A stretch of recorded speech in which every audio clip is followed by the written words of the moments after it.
Halo teman-temanku, assalamualaikum warahmatullahi wabarakatuh. Oke teman-temanku, gimana kabarnya hari ini? Sehat ya teman-teman ya. Mudah-mudahan sehat selalu, tidak kekurangan apapun dan pastinya banyak dilimpahkan rezeki. Amin. Allahumma amin. Nah oke teman-temanku, gimana hari ini? Masih puasa? Alhamdulillah teman-teman ya. Mudah-mudahan teman-temanku sehat sehingga bisa menjalankan puasa ya sampai ya full lah, sampai 1 bulan penuh. Amin teman-teman ya. Nah oke teman-teman, jadi di video ini saya akan mencoba memberikan tutorial teman-teman ya, tutorial tips dan trik bagaimana caranya kita mengatasi ini kebocoran pada palep gejluk teman-teman ya. Ini saya khususkan gejluk teman-teman ya, gejluk. Jadi biasanya kalau terjadi kebocoran pada palep gejluk itu terkadang ya ada yang langsung mengganti palepnya teman-teman ya, ganti palepnya dengan yang baru. Tapi waktu mengganti palep dengan yang baru pun belum tentu dia langsung bisa bagus teman-teman ya. Kadang ada juga yang langsung bisa nutup, kadang ada juga yang enggak. Nah jadi di video ini saya khususkan buat yang tidak mengganti lah, tapi hanya mengatasi masalahnya teman-teman ya, yaitu masih palep bawaan ya, tidak kita ganti baru tapi bawaan ya. Bawaan itu ya kita apain sih biar dia itu bisa mampet, tidak bocor, dan apa aja yang harus dilakukan gitu loh. Jadi biar kemudian harinya tuh tetap bagus, tidak bocor lagi. Nah oke, tentunya jangan kemana-mana teman ya, dan tentunya jangan di skip biar teman-teman paham, khususnya yang pengguna gejluk teman ya. Ya gejluk apa aja lah, baik itu yang gejluk murni, double power, atau yang ya semuanya lah, bukan cuma hanya gejluk aja sebetulnya. Tapi ini lebih identik ke gejluk karena ada beberapa hal yang memang harus kalau di gejluk itu bisa dibuka temen ya, khususnya ini ya. Nah, kalau gejluk kan tabungnya atau rumah klep, rumah palep ya temen ya, maaf, rumah palep ya. Jadi rumah palepnya ini bisa dibuka. Jadi ini lebih identik saya khususkan untuk gejluk. Tapi kalau untuk melakukan ini pembersihan di bagian ini atau pengikisan nantinya, itu semua unit bisa dilakukan karena semuanya palepnya seperti ini temen ya, menggunakan teflon ya. Nah oke, tentunya tetap di jalur CPU. Sip.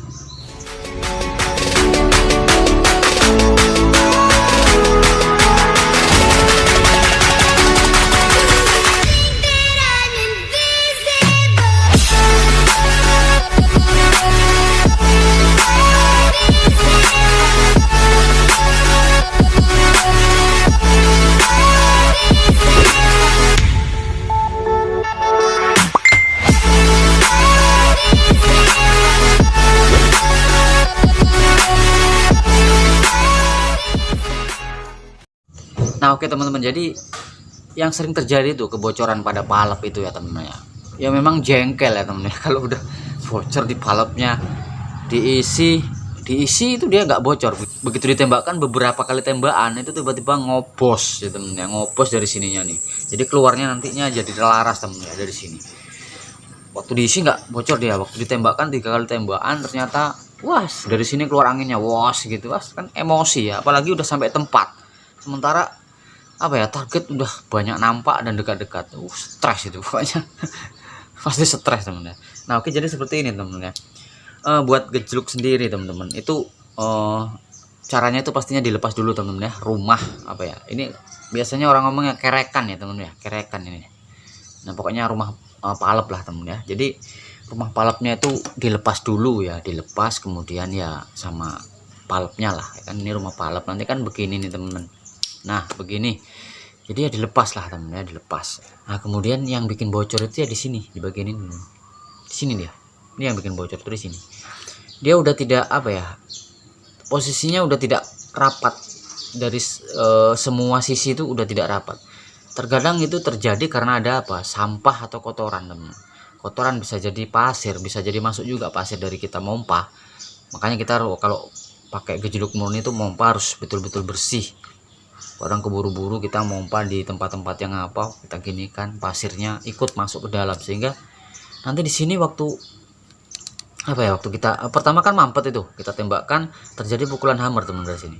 Dia akan buka sikit ya, buka sikit. Nah tiba-tiba angin yang ada di sini kan mau keluar dia tuh. Kotorannya itu ngikut dan mengganjal di bagian sisi sini teman-teman ya, di bagian sisi sini ini, sehingga ya nggak nutup dia. Makanya di situ terjadi kebocoran. Nah, efek sampingnya apa? Sehingga teflon ini dia luka teman-teman, luka.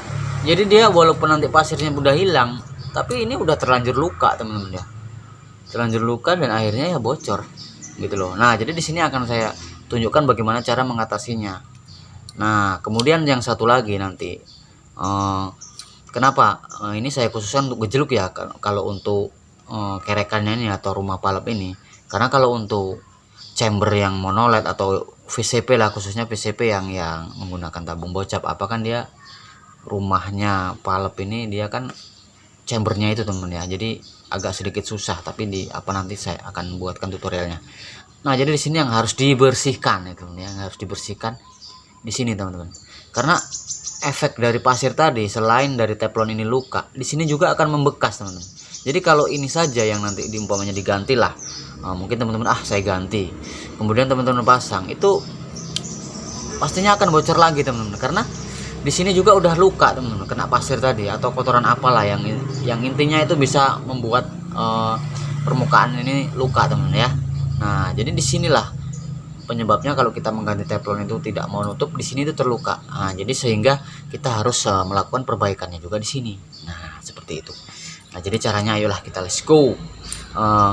Cara memperbaiki bagian teflon ini dulu teman-teman ya, kemudian baru rumah teflonnya atau rumah palepnya. Nah ini oke, let's go. Nah oke teman-teman, yang perlu teman-teman sediakan ya, memang ini sedikit agak butuh alat bantuan ya, yaitu yang pertama ya ini teman ya, bor tangan teman-teman, bor tangan. Jadi bor tangan itu sangat membantu sekali teman-teman ya untuk melakukan membersihkan atau menghilangkan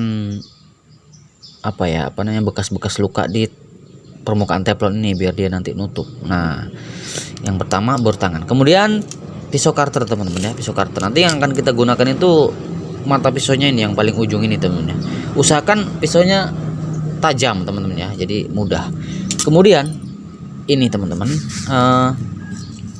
kertas pasir lah, secukupnya lah, jangan terlalu halus sekali dan jangan terlalu kasar.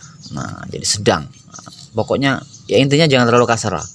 Kalau teman-teman terbeli yang terlalu halus juga nggak masalah. Nah karena ini hanya untuk menghaluskan teman-teman ya, jadi tidak boleh yang kasar lah gitu. Nah jadi dilinting seperti ini teman-teman ya ininya, untuk menghaluskan. Nah oke, yang pertama ini teman-teman ya. Jadi untuk menghaluskan yang ini, nanti biasanya itu di sini tuh ada bekas ini ya, bekas dari ini itu membekas di sekeliling ini tuh, ada yang ya kasar lah, intinya kasar. Nah maka yang ini dulu yang kita bersihkan ya. Caranya gini aja teman-teman, kita jepitkan di sini teman-teman ya, pastikan nanti ini putarannya lurus. Nah dikasih setan teman-teman ya, dikasih setan, jangan mepet-mepet gini, kasih setan lah secukupnya gini. Nah, baru kita kencangkan pakai kuncinya, jangan lupa dikencangin nanti biar nggak lari. Nah seperti ini ya, nah seperti ini. Nah kemudian teman-teman kita gunakan pisau karter ini. Nah jadi teman-teman putarannya itu ke kanan teman-teman ya. Kalau kita lihat dari gini, nah ini ke kanan ya teman-teman ya, ke kanan. Ini kan ke kiri nih. Nah maka harus dibalik. Ini bisa dibalik teman, usahakan yang bisa dibalik ya teman-teman ya. Nah oke seperti ini. Nah baru ini digesekkan seperti ini teman-teman ya. Nah saya dekatkan teman-teman.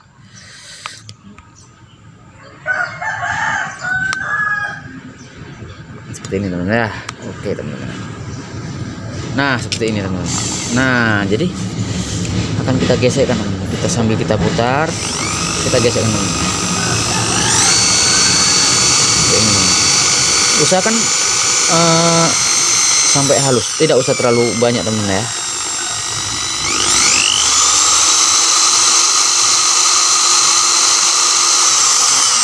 Nah jadi tidak usah terlalu banyak. Nah, setelah itu kita lihat teman-teman, kita lihat apakah dia sudah halus. Nah, kalau permukaan yang kasar tadi itu hilang teman-teman, kalau permukaan yang kasar tadi hilang, nah oke. Kalau sudah hilang yang kasar tadi udah cukup, jangan diapa kali, sayang nanti teflonnya cepet habis teman-teman ya, cepet habis. Jadi ya secukupnya aja, begitu dia yang kasar itu hilang ya udah. Nah kemudian baru kita lakukan finishing lah, biar tadi kan udah kita lihat udah bagus kasarnya bilang, baru kita menggunakan kertas pasir ini teman-teman. Tetap diputar, kemudian digesekkan di sampingnya sini teman,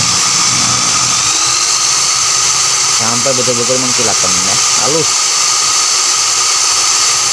ya. Sambil di samping-sampingnya sini juga nggak apa-apa teman ya, biar kelihatan mengkilat lah, bersih lah kotorannya ya.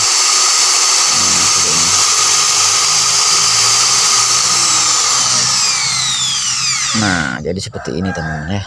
Coba kita buka dulu. Kalau udah kelihatan halus, nah ini kan mengkilat teman-teman gini. Nah, jadi ini udah nggak kasar lagi teman-teman. Nah, seperti ini.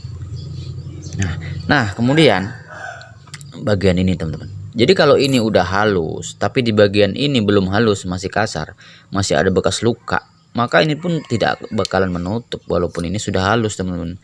Nah, seperti ini tidak bakalan menutup. Jadi caranya ini harus juga kita haluskan. Harus kita haluskan juga. Caranya gimana? Nah, jadi kalau yang tadinya kita menggunakan ini juga. Kalau yang tadi yang kita jepitkan yang bagian as palapnya, sekarang belakangnya, teman-teman. Nah, tapi yang pertama harus kita beri apa ya? Kertas pasir. Nah, seperti ini, teman ya. Kertas pasir ini gini. Ya secukupnya lah, agak memanjang dia memang seperti ini. Nah, seperti ini, teman ya. Agak memanjang, kemudian kita masukkan ke sini teman-teman. Nah, kita lubangi lah sedikit lah di sini. Nah, yang bagian kasar tuh ada di luar teman ya, ada di atas. Nah, ini. Nah, yang bagian kasar ada di atas seperti ini teman. Nah, setelah itu kita lipatkan ke samping seperti ini teman-teman. Nah, kalau dilihat dari apa seperti ini ya. Nah, seperti ini. Nah, kita gini kan. Nanti ini dijepit. Yang ini dijepit, dimasukkan ke sini teman-teman ya. Ini dijepit ke sini. Nah, seperti ini. Dijepit seperti ini. Kita kencangi juga teman-teman. Pastikan ini lurus ya. Kita kencangi. Nah, kemudian ini kan yang mau kita bersihkan di permukaan ini teman ya. Nah, jadi seperti ini kita masukkan. Nah, maka dia akan kena kertas pasir ini teman ya. Nah, seperti ini kita tekan aja. Kita putar pelan-pelan dulu, jangan terlalu kencang. Pelan-pelan gini. Nah, kalau ini arahnya terserah teman, mau ke kanan ke kiri sama aja, ke sini ke atas ke bawah, arahnya putarannya maksudnya sama aja itu. Nah, seperti ini. Pada sini ini. Nah, nanti dilihat teman-teman ya. Mau teman-teman laju juga nggak apa-apa, yang penting hasilnya itu bagus. Nah, seperti ini. Kemudian ya dilihat ini teman-teman. Kalau udah mengkilat nih teman-teman. Mengkilat dia tuh. Bersih kan? Nah, teman-teman lihat juga bekas dari luka tadi itu ada nggak masian gitu teman-teman ya. Bekas dari luka tadi itu ada nggak? Nah, kalau sudah halus, wah ini udah halus nih teman. Bisa teman-teman rasakan pakai kuku gini. Kalau dia memang masih ada bekas luka tuh kerasa lah, krek gitu dia. Nah, kalau ini udah halus nih. Nah, jadi seperti itu teman-teman. Loh Mas, kenapa nggak langsung saja? Langsung gini maksudnya, langsung di sini aja dikasih kertas pasir di sini bulat. Kemudian langsung di sini. Nah, bisa teman-teman. Dia memang bersih, tapi dia nanti tidak presisi dengan ini.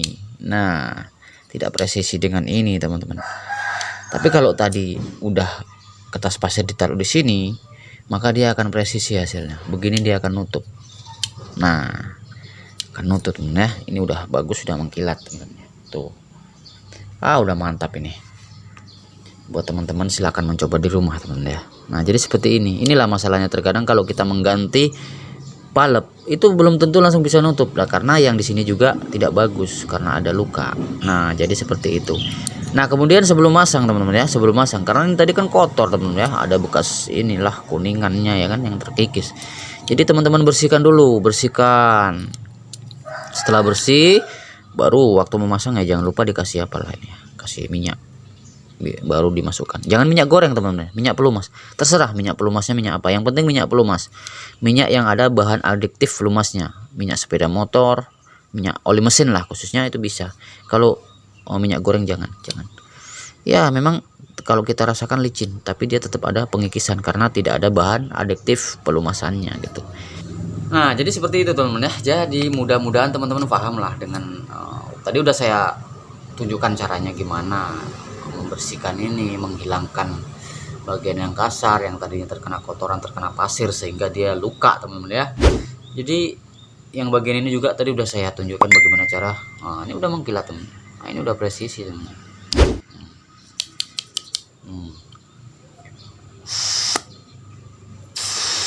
Wah, udah mantap ini teman. Nah, oke teman-teman, jadi seperti itu aja teman-teman ya. Mudah-mudahan bermanfaat lah teman-teman ya. Khususnya buat pengguna gejluk. Nah, jadi untuk pengguna gejluk itu kalau mau mengganti atau ada masalah kebocoran ya seperti itu tadi caranya. Mudah-mudahan teman-teman paham lah teman-teman ya.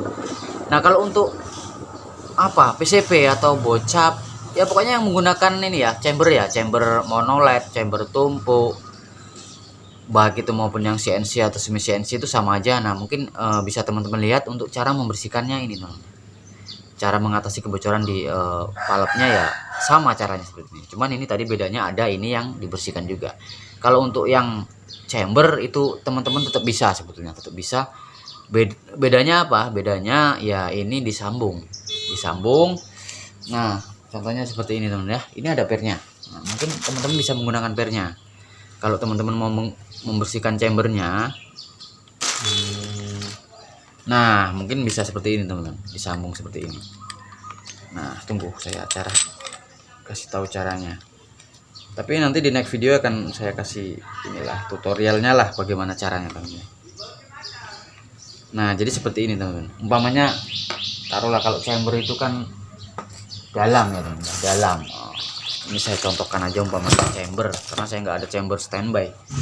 Ini saya akan contohkan, mana tahu ada teman-teman yang nonton video ini ternyata unitnya yang bocor itu menggunakan chamber monoled atau apa. Nah, ini kita ganjel dulu. Tunggu teman-teman ya, sabar. Nah, gini teman ya. Jadi seperti ini, ada panjangnya. Karena kalau chamber umpamanya ini chamber, dia kan di dalam tuh ya, di dalam sana kan itu rumah valve-nya kan di dalam tuh. Kalau ini kan ini gampang gitu ya. Tapi kalau chamber tuh kan biasanya kotak lah, anggap aja lah ini chamber. Nah, kan dia di dalam tuh, valve-nya masuk. Jadi caranya ya seperti ini teman-teman. Nah, ini dimasukkan gini, nanti ini masukkan ke dalam. Nah, kemudian yang di sini tadi tuh dikasih ke kertas pasir juga seperti yang saya bilang tadi. Nah, tapi ya agak sedikit jangan terlalu lebar lah, karena kan sempit tuh biasanya chambernya tuh ya di dalam ya. Nah, aja seperti ini, baru ini diputar teman-teman. Nah, diputar. Nah, pastikan lurus teman ya. Ini hanya untuk contoh aja, putar gini sambil ditekan. Nah, seperti itu. Nah, nanti dia yang di dalam itu, umpamanya ini ada di dalam lah, di dalam sana lah umpamanya. Nanti dia akan bersih juga seperti ini. Nah, itu khusus untuk yang menggunakan chamber monoled, chamber tumpuk. Nah, dia kan itu di dalam posisinya. Nah, jadi seperti itu. Nah, oke teman-teman, jadi sampai di sini aja teman ya. Mudah-mudahan bermanfaat. Jadi buat teman-teman ya jangan di skip lah nontonnya, biar apa yang saya sampaikan tadi, apa yang saya praktekkan tadi ya. Tadi udah saya praktekkan tuh bagaimana caranya itu biar teman-teman paham. Jadi kalau teman-teman tuh ada unitnya di rumah itu nggak bingung, wah ini bocor ininya. Oh iya, kemarin saya lihat channel ini ternyata caranya seperti ini. Aduh, tapi kayak mana kemarin ya? Lihat lagi teman-teman ya, dilihat lagi tuh videonya. Nah, jadi videonya nih nggak bakalan saya hapus teman-teman, jadi tetap bisa teman-teman lihat. Pokoknya teman-teman ketik aja tuh jalur CPO, muncul nanti tuh videonya. Nah, nanti teman-teman bisa cari biar mudah. Ini nanti akan saya kelompokkan di playlist teman-teman ya, di inilah tips tutorial tips dan trik playlistnya itu. Jadi nanti teman-teman bisa langsung masuk ke situ, jadi mudah. Jadi ngumpul semua di situ. Video-video tutorialnya ngumpul semua di situ. Nah, oke teman. Nah, oke teman-teman. Jadi ya sampai di sini aja. Oke. Sampai di sini aja teman ya. Mudah-mudahan video ini bisa bermanfaat lah buat teman-temanku seluruh tanah air yang khususnya penghobi senapan angin teman ya. Nah, oke, jadi sampai di sini aja. Mudah-mudahan bermanfaat. Seandainya ada kesalahan mungkin teman-teman ya ada masukan ya, ada masukan buat saya, insya Allah akan saya tanggapi lah. Kayak kemarin ada yang minta Mas review mimis, insya Allah nanti akan saya buatkan teman ya. Nah, jadi seperti itu. Dan mungkin buat teman-teman yang punya cara lain ya untuk mengatasi masalah kebocoran ini tadi, silahkan komentar. Nah, buat teman-teman yang mau konsultasi masalah unitnya, silahkan japri nomor WA saya ada di deskripsi teman-teman ya. Dan alhamdulillah sudah banyak sekali yang masuk dari Sabang sampai Merauke, itu udah udah chat saya, udah WA saya, Mas senapan saya ini masalahnya ini. Oh, saya kasih tahu lah bagaimana caranya ya. Bukan saya sok pintar, sinau bareng teman-teman. Karena apa? Karena masalah yang ditimbulkan dari unit teman-teman itu belum tentu pernah saya alami. Jadi begitu masuk saya lihat ini masalahnya, langsung saya cari solusinya apa. Nah, jadi sinau bareng, belajar bareng lah dulu ya. Oke, sampai di sini aja, mudah-mudahan bermanfaat. Jadi selamat menunaikan ibadah puasa teman-teman ya. Mudah-mudahan ibadah puasa kita itu pahalanya diterima Allah Subhanahu wa taala. Gak ada halangan, full puasanya 1 bulan penuh ya. Nah, oke teman-teman, jadi gitu aja. Saya sudahi. Wassalamualaikum warahmatullahi wabarakatuh. Salam satu laras dari Riau, satu laras. Selamat menunaikan ibadah puasa.